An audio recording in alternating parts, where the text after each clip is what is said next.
A day in a life ng dalawang maligalig. Sa umaga, babatiin ka ng pinakamaligalig. Good morning, Mang.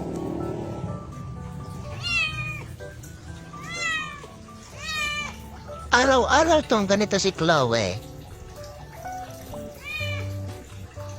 Si Casper ay hindi naman ganito sa umaga. Pero, mas magaling pa mangkulit sa pagkain. Ayan, sa dami pa rin nagtatanong kung ano daw pagkain ng dalawang maligalig. Ito nga ang breakfast nila, yung wet food na nasa pouch. Hati lang sila dyan at saktong-sakto naman sa kanilang dalawa. Ayan si Casper, oh. Ang ingay-ingay. Hindi nga siya marunong maghintay, hindi tulad ni Chloe. Ang hina lang din mag-meow ni Casper, hindi tulad ni Chloe na pagkalakas ng boses. Tingnan mo naman, oh. Makakatanggi ka ba sa pagbigay ng pagkain? Hindi pa ako nakakahilamas dyan. Ayan, kakain na nga sila at nilagyan ko na naman ng sapin si Casper sa liig. At nilalakbay niya kasi ang buong plato, kaya naman nababasa ang kanyang liig. Mamaya niyan ay plato na lang ang natira, parang hugas na sobrang simot. Binantayan ko nga sila sa pagkakain sa umaga at si Casper ay nang-aagaw pa. Ayan, at inantok na naman ang dalawa. Mamaya-maya nga ay nag-prepare na ko nitong manok at ito ang kanilang magiging lunch at dinner. Meron sila dyang separate isang Tupperware na manok at kanilang dalawa lang yan. Ayan, at hinahaluan ko lang yan ng kanilang dry food. Mga ilang minuto ang nakalipas ay nandito na naman ang dalawang ito. Patalon-talon na naman si Casper at tuwan-tuwa na naman siya sa paglalaro, oh. Kapag hindi pa nga siya makontento dyan sa nilalaro niya ay pagtitripan niya na naman si Chloe. Maghahabulan ng maghahabulan hanggat mauwi na naman sa bakbakan. Ayan, oh, kung saan-saan na lang nagsususuot. Araw-araw nga, ganyan silang dalawa. Naghahabulan ng naghahabulan. Mamaya, kapag nagsawa na si Chloe, ay maglalaro naman si Casper ng kanyang mga toy. Hindi na nga gaano naglalaro si Chloe ng kanyang mga toy.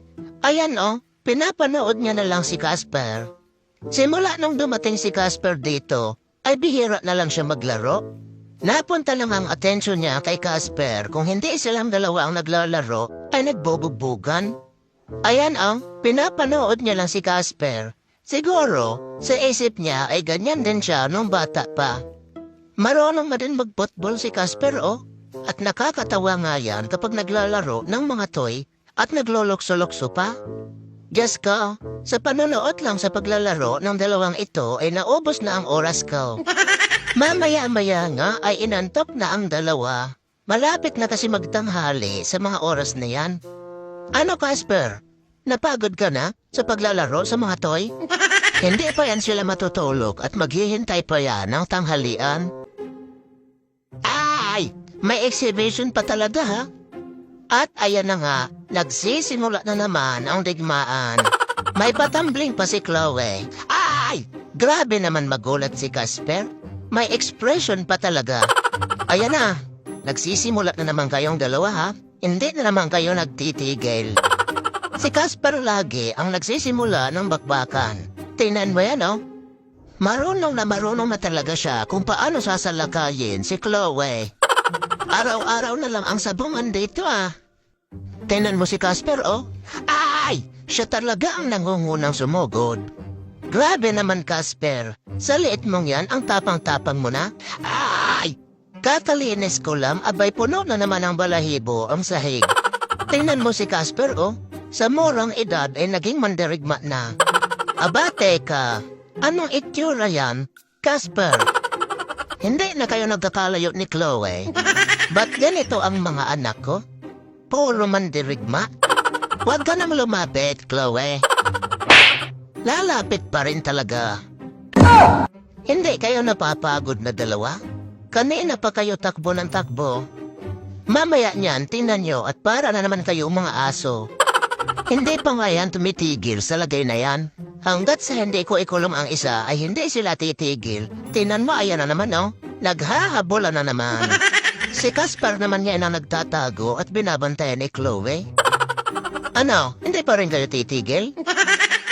Tingnan mo ang itsura mo, Chloe. Ayan, at kumaripas na naman. Hindi pa rin nagsasawa ang dalawang to.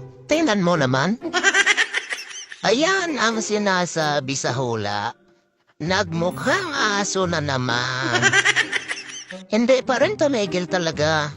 Kahit hapong-hapo na ang dalawang itaw. Kapag ganyan lang hindi na sila natigil, ay kinukuha ko ng isa at kinukulong ko na.